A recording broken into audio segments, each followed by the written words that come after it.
Breaking news, as I predicted, President Donald Trump just said on Newsmax, no pardon for Diddy. He said no. So Trump has the opportunity to pardon Diddy. Should Diddy be pardoned or should he Yo, stay in jail? that guy needs to spend the rest of his life in Hepsi, Broski. If that man ever sees freedom, you already know it's corrupt. How's your father going so far? How's he holding up right now, man? He's good. He's good. He's good.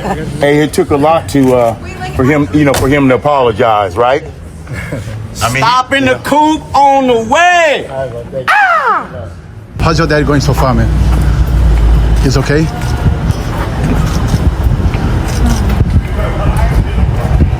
I don't think Mamie's on here. Y'all, this just got personal. Diddy's sons Justin and Christian Combs aren't holding back anymore. They're straight up calling out Donald J. Trump for what they see as the ultimate betrayal. And trust me, it's not just about politicking. This is about loyalty, history, and a father who's staring down years behind bars while the man who could set him free is now acting like he don't even know him. The tension's been building for weeks, whispers about a presidential pardon, quiet talks between Diddy's camp and Trump's people, and then out of the nowhere, Trump starts backpedaling publicly. And when those comments hit the internet, that's when Diddy's sons hit send. But here's the wild part. The way they're going at Donald J. Trump, the current president, it's not just emotional. They're pulling receipts, digging up history, and hinting at things that could make this way bigger than a celebrity or political beef. And by the end of this, you're gonna see why some folks think Trump is protecting himself more than the country. So here's the setup. And I'm gonna keep it real tight. A few months ago, Trump was in the Oval Office chopping it up with reporters, and somebody asked the million-dollar question. President Trump, would you pardon Diddy? Apprentice, you mentioned once in 2012 that Diddy was a good friend of yours back then.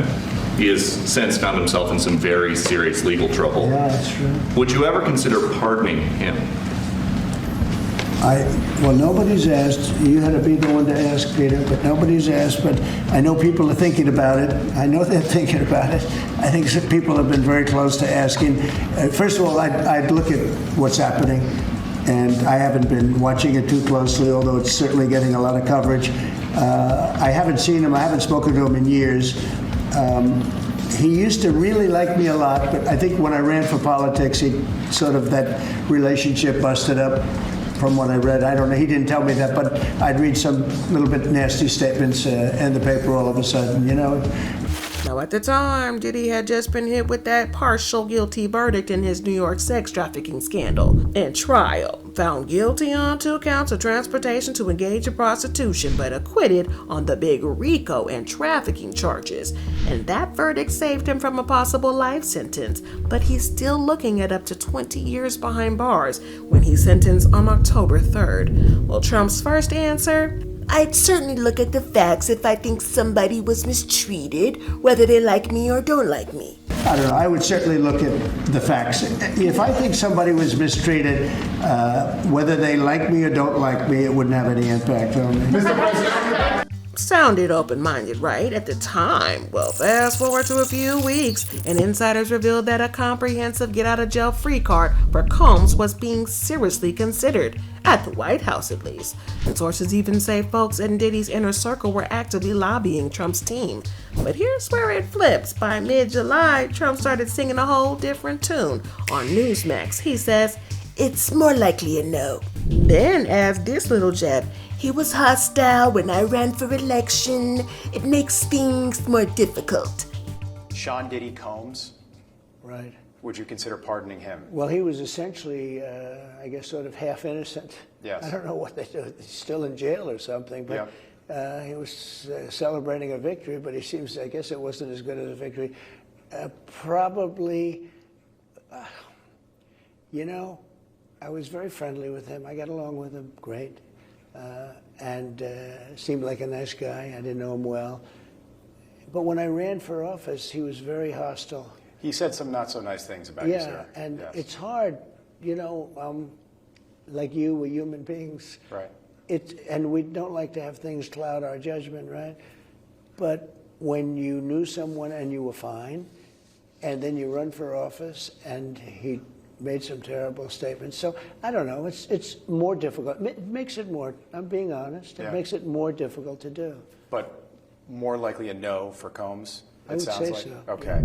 And that's the spark, because to Diddy's kids, that's basically Trump saying, I could help, but you talk trash about me, so forget it. Well, as y'all probably know, this ain't some random two celebs cross paths type of story. Trump and Diddy go way back. We're talking 90s way back, and early 2000s New York way back. Charity galas way back, celebrity golf tournaments way back, Hamptons parties, the move in the same circles. And Trump once flat out called Diddy a good friend during a 2012 interview.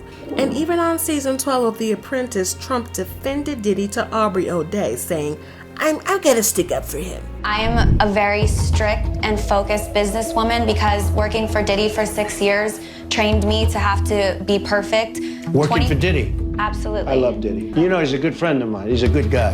He expects. Is he a good guy? I don't want to answer that question. Oh, wow. I think he's a good guy. I'm going to stick up for him. But somewhere between Diddy endorsing Joe Biden in 2020 and the messy fallout from Trump's first term, things soured between the two. And Diddy publicly scrutinized and criticized Trump's policies, even calling him dangerous in a 2020 Breakfast Club interview.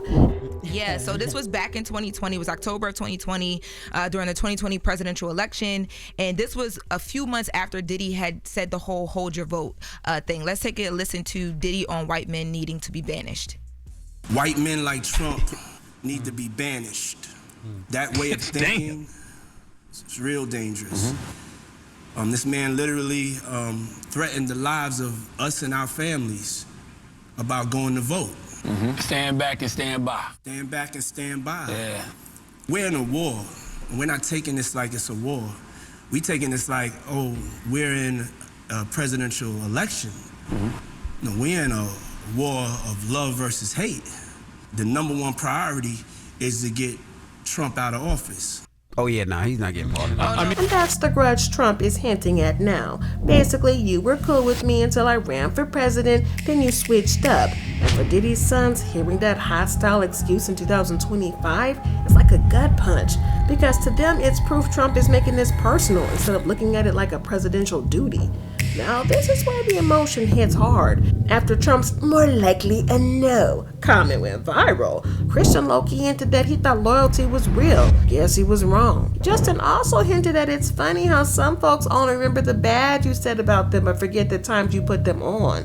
And they didn't tag Trump directly, but everybody knew what they meant. And remember when Diddy's bail had been denied multiple times, even with the $50 million bond offer and heavy restrictions?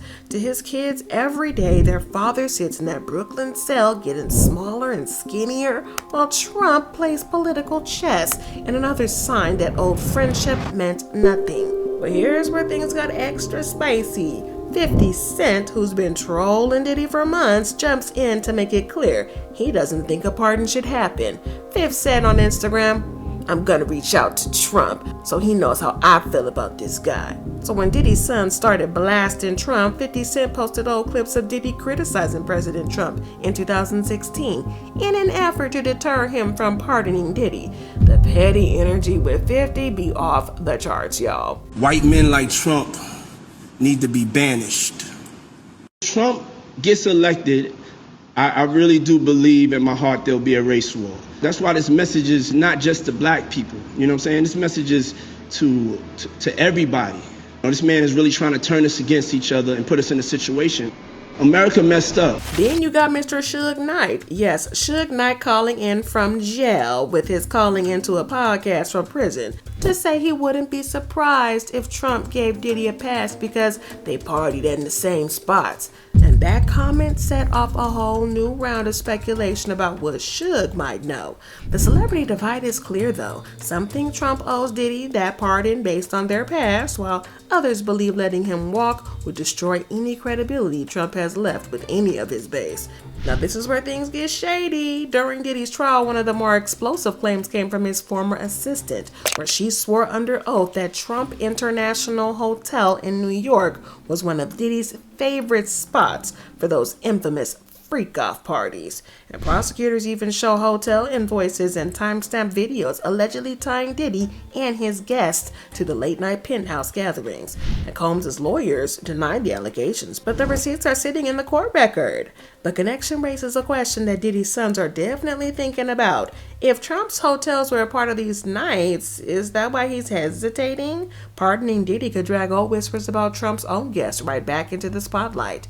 And the timing couldn't be worse for Trump, because his MAGA base is already restless over his Department of Justice dragging its feet on releasing the full Jeffrey Epstein files. And just recently, Trump turned on Rupert Murdoch with a $10 billion lawsuit after the Wall Street Journal ran a piece about his past ties to Epstein. Now throw in Diddy's trial with its own trafficking allegations, celebrity guest lists, and luxury hotel venues, and you see this political trap. If Trump pardons Diddy, critics will scream, protecting another rich predator. And if he doesn't, people who remember their friendship will say he's throwing his boy under the bus to save himself. So that's why, according to an undisclosed source, the pardon talks have gone from likely to on ice in just weeks, and the political blowback could be brutal. So let's connect the dots that we do know here. Trump and Diddy have decades from 1900s of shared history, and Trump hotels were named in sworn testimony. The Epstein file controversy is hanging over Trump's head, and if Trump grants the pardon, it could invite the reporters, prosecutors, and all to dig deeper into what went down at them properties than during Diddy's events. And if he walks away, he protects himself, but he also kills any remaining goodwill with the Combs family. And that's why Diddy's sons are framing this as betrayal. To them, Trump's silence isn't just politics, it's self-preservation. And that's worse than the public know. But here's the thing. Sentencing is October 3rd. That's less than 2 months for Trump to make a decision. And while he's stalling, the Combs boys are out here keeping the pressure on, calling him out at every turn, and getting more celebs to pick a side. If Trump caves to political pressure, Diddy might spend the next decade locked up. But if he folds to personal loyalty, it could set off the biggest political backlash of his campaign. Either way, something's gotta give. But what do y'all think about this? Is Trump really betraying Diddy or just playing the long game to protect himself? Drop your thoughts and comments below. Hit that like button if you're following this story, and subscribe. But you gotta stay tuned, because if the pardon does happen, you better know the receipts that come out next will make everything we just looked at seem small.